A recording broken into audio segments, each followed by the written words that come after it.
हाँ, क्यों बाबूजी परिवार को खराब कर रहे हो? 14 साल तो हो गया बेटा, बाबा के साथ जाओगी? अब वो बोल रही है जाना चाहती बाबा के साथ। इनके फादर है कहाँ? कहाँ फादर आपके? बुलाओ उनको, एक बार उनको आने दो। बुलाइए फादर करते हैं आप भी पढ़े लिखे हो, आप भी संधि पढ़े लिखे हैं, दामाद पढ़ा लिखा है, लड़की पढ़ी लिखी है, तो इतना पढ़ना लिखना तो बेकार हो गया। मैंने आपसे रिक्वेस्ट किया था पिछली बार।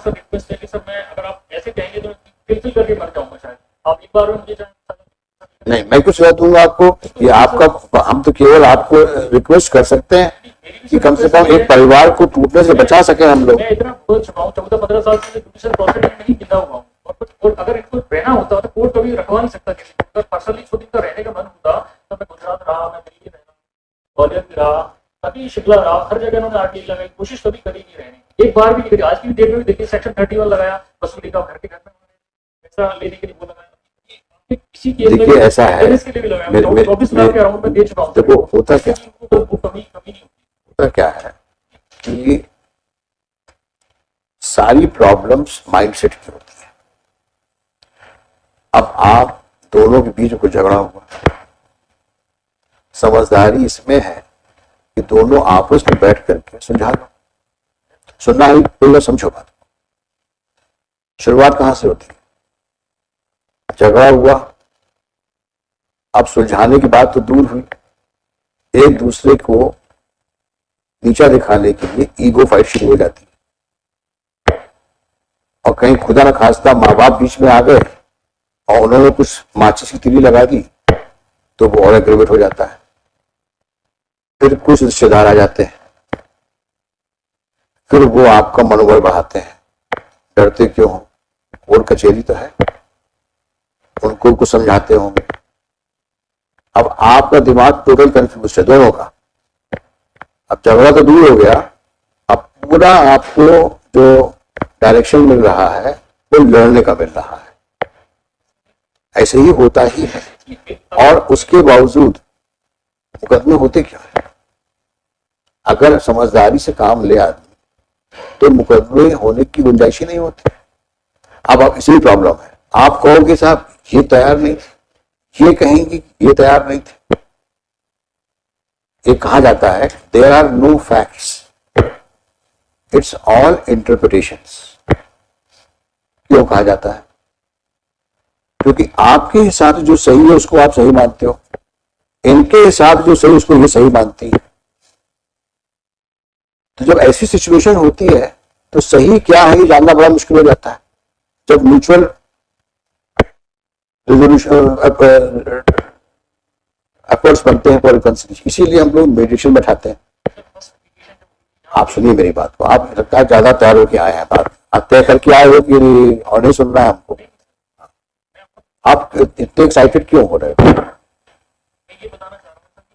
मैं तो समझ गया आपकी बात को। आप उन्होंने बहुत हरास किया, 12 मुकदमे लगा दिए, आप जीवन शीर्ण हो गए हैं, जीवन व्यर्थ हो गया है आपका।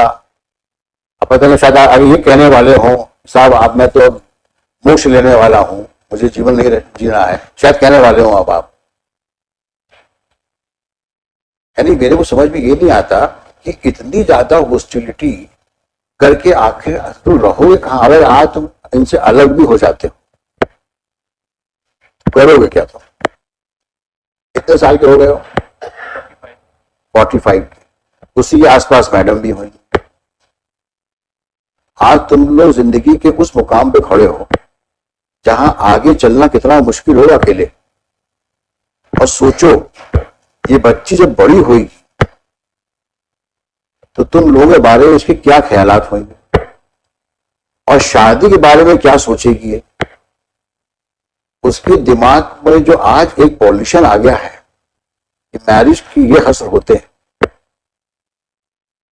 उस बच्ची की जिंदगी आगे किस प्रकार से जाएगी ये समय ही बताएगा।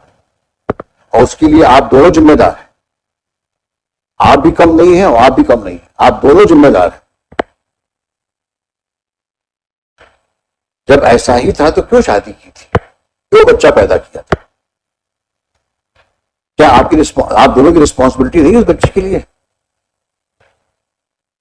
अब जीवन किसके लिए चाहिए तुम?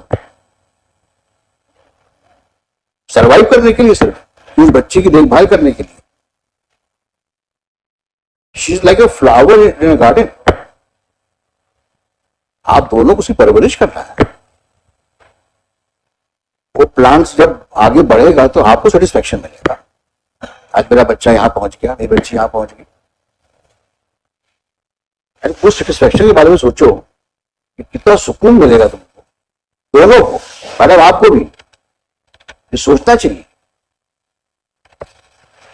She is like a small plant in your garden. She will blossom, she will grow, and she will remember both of you कि हमारे माँ बाप ने कितना किया हमारे। ऐसी जिंदगी चलेगी, उस बच्ची के दिमाग में क्या आगे आएगा, क्या सोचेगी वो आप लोग के बारे में। बच्चों की और बुजुर्गों की बद्दुआएं बहुत लगती हैं। Very sad. आप मत रहिए साथ में, लेकिन बड़ा गलत कर रहे हैं बच्चे के साथ आप।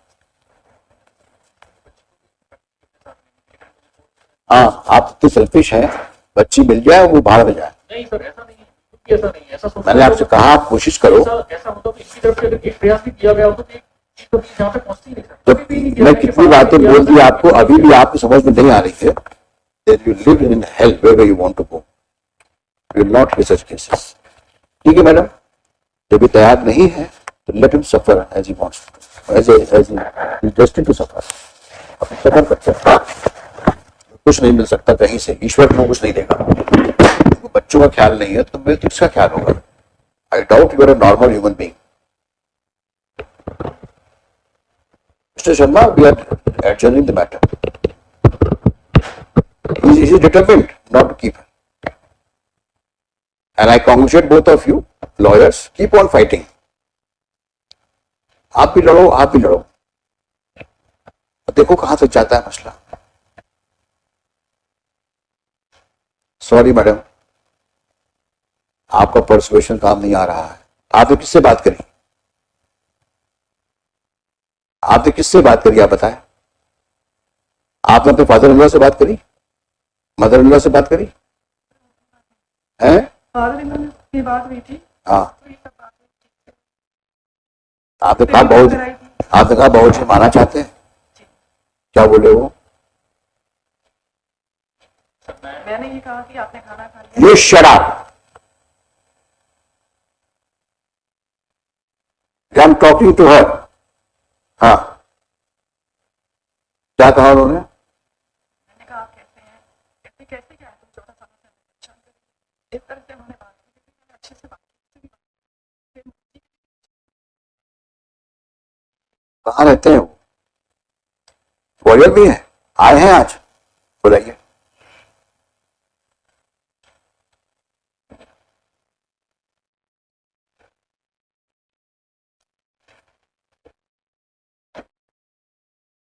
क्यों बाबूजी परिवार को खराब कर रहे हो? 14 साल तो हो गया।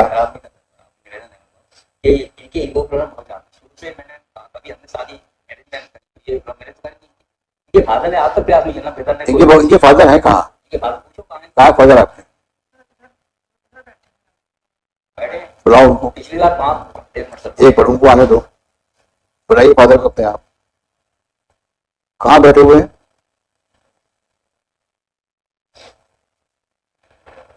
आप क्या करते हो बाबूजी? मैं सर रिटायर्ड हो गया 14 साल हो गए। क्या करते थे आप? मैं ग्रामीण बैंक कृषि ग्रामीण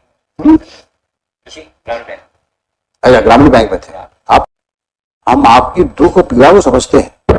सर मैं 5 साल पहले 6 साल पहले इसी कोर्ट में जज साहब ने आदेश किया था कि आप लोग जाके फादर से आप लोग जाके बात करिए। तो मैंने सब ठीक है तैयार, हम सब तैयार ले जाने करने में तैयार, लेकिन आप गारंटी दीजिए कि ये हाइपर इतनी हो जाती है। मेरे को मारा इनके फादर के सामने और गिलास पानी फेंक कर देखिए आप मेरे को बोल दीजिए। तो कैसा नहीं करते? ऐसे बात करोगे? उनको बोलने दीजिए ना आप। मेरे को पानी फेंकने के फादर के सामने और मेरे को काला पकड़ लिया। मैंने इनके फादर बोला मैंने कि क्या क्या समझे, मेरी भी लड़की है 22 साल और कोटा राजस्थान में रहती है, उस पर 498 केस लगाया, यहाँ से हाईकोर्ट से कोई हुआ उसको खारिज किया, अग्रवाल जी ने झूठे केस लगाए, 498 लगाए, वो सब खारिज हो गए। आपकी वाइफ कहाँ है? मेरी वाइफ स्वस्थ है? नहीं स्वस्थ जी, बीमार रहती है। अभी घर उनकी देखभाल कौन करता है? मैंने फोन लगाया, पूछा पापा जी क्या है? हाँ हाँ मैं ठीक हूँ, बस इतना ही बोला गया। और फिर बच्ची लगा दिया, दादाजी ने हमने ठीक ना, हमने सॉरी बोला, माफी मांगे, कुछ भी नथिंग। अच्छा, आपकी वाइफ की देखभाल कौन करता है? मैं ही करता हूँ, ये तो भारत में और कोई घर में है महिला? नो बड़ी, मैं मोबाइल इस बच्ची को पहचानते हो? बच्चे को आज तक देखा नहीं, शुरू से हम लोग बैठ जाकर बच्चे के दिमाग बढ़िया, दादाजी खराब है, दादाजी बेकार, मतलब इसके दिमाग कैसा बढ़िया कि कभी देखती नहीं है, पूछो सामने खड़ी आता पूछा। छोटी बच्ची जब भी आई, जो डोमेस्टिक वायलेंस घर पे आई तो दूसरी रात ले जाती, हम लोग देख नहीं रहे। बेटा बाबा के साथ जाओगी? ये भी तो आपकी जान का टुकड़ा है। तो सर पहले वो केस लगा ले जाने के बच्ची को, बच्ची ने इच्छा, अब वो बोल रही है जाना चाहती बाबा के साथ। तैयार, लेकिन इनका एटीट्यूड ऐसा है ना, देखिए इनके फादर का किसी की कोई नहीं है, 22 साल 14-15 साल मेरे को काम से मैं सिक्योरिटी क्लियर केस हो गया। अच्छा ये बताओ, 8 साल मैंने ऐसे जीते वैसे। अच्छा ये बताओ आज कोर्ट में वकील से मिल के आए थे क्या? नहीं, मैं किसी से मिलकर नहीं आया, मैं तो अभी तो मैं आपकी बात कितनी बार रिपीट करोगे आप? मैं समझ गया आपकी बात, पिछली बार भी ये सब बातें हुई थी, मैं आपके पीड़ा को नहीं बुला सकता, मैं भी इतना सुनने के बाद मुझे भी गुस्सा आता है कभी कभी, किसी महिला के द्वारा इतना प्रॉब्लम क्यों क्रिएट किया गया आपके लिए, और वही बहू के रूप में जो आपके यहाँ रह रही है, उसका हम लोग को पूरा अंदाजा है। सवाल इस चीज का है सिर्फ कि आज इस परिस्थितियों में जब ये एक बच्ची है, दोनों अधेड़ उम्र के हो गए, 45-40 के होंगे से दोनों, इनको अगर साथ रहने का मौका दे दिया जाए, एक ज्यादा नहीं, हम कहते हैं इस मुकदमों को हम रखेंगे अपने पास में, और 1 महीना एक बार साथ रह के देख लो, अगर परिवार बस जाता है तो कितनी अच्छी बात है। और कहीं गड़बड़ करी इन्होंने, ये मेरा वादा है आप, मैं दोबारा गाड़ी लेगा कुछ करेगा, हम लोग जाके अभी सामने हमारे घर में आते हैं, राजीव शर्मा रहते हैं, सामने गई तो चंदन में मार पेट चल रहा। अरे हम लोग बैठे हैं ना यहाँ पे, बैठे हैं, और अभी हम लोग फादर बैठे, इनने आज तक गाड़ी ली के कभी चर्चा की, वो फैमिली कोर्ट में आ जाते पैसे देने के लिए। बाबू जी आप कहाँ रहते हैं? आ जाते हैं और बात नहीं करते, ज्यादा बोलते हो तुम। अलकापुरी में क्या करते हैं आप? साइंटिस्ट थे आप भी पढ़े लिखे हो, आप संदीप पढ़े लिखे हैं, दामाद पढ़ा लिखा है, लड़की पढ़ी लिखी है, तो इतना पढ़ना लिखना तो बेकार हो गया। कुछ हद तक आप भी जिम्मेदार हो, समझाइश देना चाहिए ना। उसका घर कौन सा है? पति का घर है कि आपका घर है? तो फिर कहीं आपकी तरबियत में गड़बड़ रही है, जैसे परवरिश बोलते हैं, या कहीं आप उसके दिमाग को ठीक नहीं कर पा रहे हो, बेटी है आपकी वो, आपने समझाइश देनी चाहिए ना।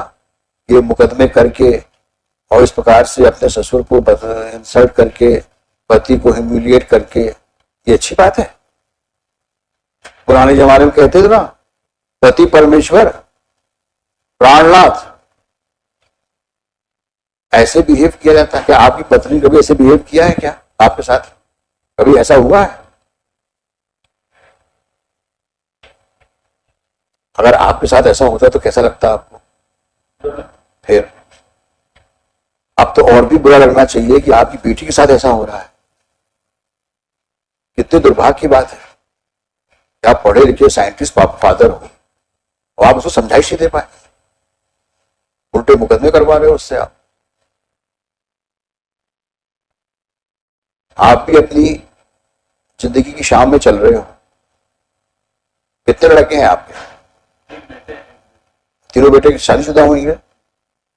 क्या हालात होंगे इनके आपके ना रहने पर? फिर तो समझाइश क्या देनी चाहिए आपको? बेटा अपने घर पे जाओ, बोलिए, है कि नहीं? जब मैं लेके गया, मैं क्या बोल रहा हूं आपसे, दोनों तरफ प्रॉब्लम्स हैं, और वो प्रॉब्लम्स पिछले समय की है।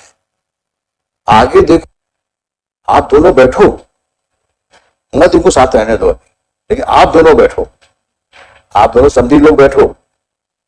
बाबू जी आप, हाँ, बैठे हम लोग, तो हमने कहा ये, मैंने कहा आप गारंटी मैं तुमसे क्या बोल रहा हूं, अभी ठीक है, इन दोनों को मत साथ रहने दो, पहले आप दोनों बैठो, बातें करो पहले, ठीक है? आप जाएंगे इनके घर, आप इनके घर जाइए और इनसे बातचीत करिए, और आप भी साथ में रहिएगा, अपने बाबू जी के साथ आप बैठिएगा और वो भी आएंगे, पूरी बात करिए, समझिए सिचुएशंस को और क्या चाहते हो,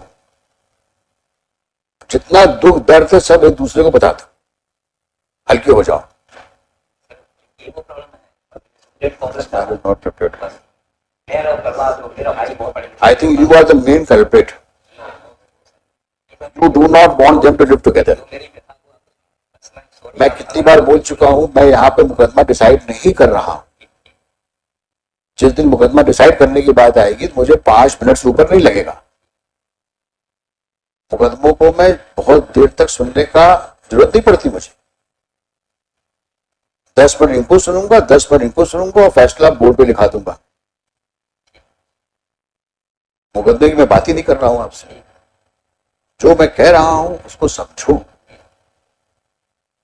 करके देखो, तो एक बार कोशिश तो करो। कोर्ट कह रही है 15 मिनट दे दिया हमने आप दोनों को, हमारे कितने वकील पीछे बैठे हुए, उनके मुकदमे नहीं सुन रहा हूं मैं, क्योंकि हम चाहते हैं परिवार एक हो जाए, बट उसके लिए जरूरी है पहले बातचीत हो। तो बातचीत का दौर शुरू होना चाहिए आप दोनों सभी लोगों।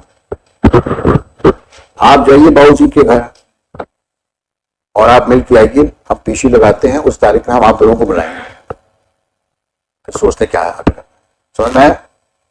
चलिए देखिए, Shri Prashant Sharma, counsel for the plaintiff along with the plaintiff, क्या नाम है आपका? Jyoti Gautam, counsel respondent along with respondent. बच्चे आप ऐश्वर्या नाम है ना, थोड़ा पापा से भी मिलो, तो शेक हैंड करो, bless her.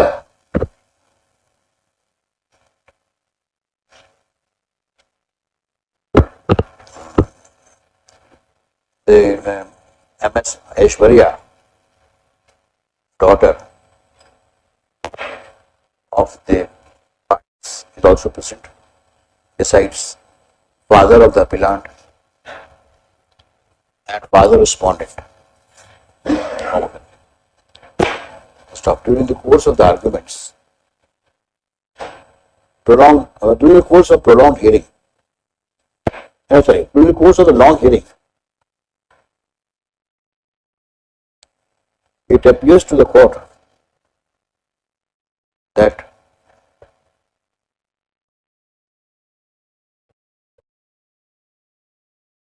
possibility of reconciliation is not absolutely ruled out, despite the fact both parties have been fighting each other like cat and dogs.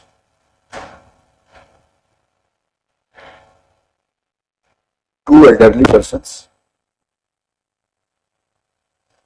are before us, so as suggested, but they have agreed to meet each other and crease out differences between the families, so that long separated family is united, long